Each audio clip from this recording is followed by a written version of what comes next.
Electro homeopathy में जो 114 plants हैं जिनसे औषधियां बनाई जाती हैं, उस प्लांट्स में एक नंबर का प्लांट, जो पहला प्लांट है, इसका नाम है एकोनाइट नेपल्स।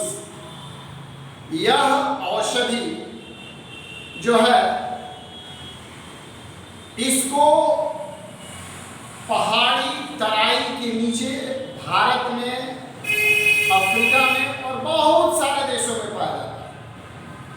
और इसका मुख्य रूप से काम क्या है, इस बारे में जाने।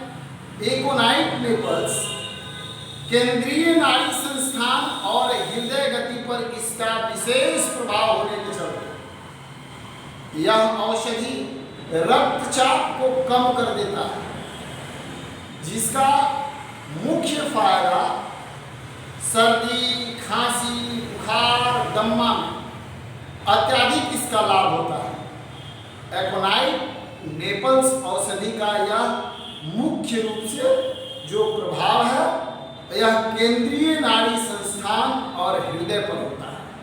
और यही कारण है कि इसको प्रयोग करने से क्या होता है, रक्तचाप कम हो जाता है और इससे लाभ मिलता है बुखार में, सर्दी में, खांसी में, और थोड़ा ठंड लग करके बुखार हो जाता है, तो ये सब में इसका, और दम्मा में खास करके इसका उपयोग किया जाता है।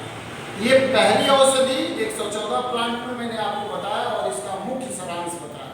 आगे और इसका मिश्रण कैसे किया जाता है, इस विषय पर मैं चर्चा करूँगा।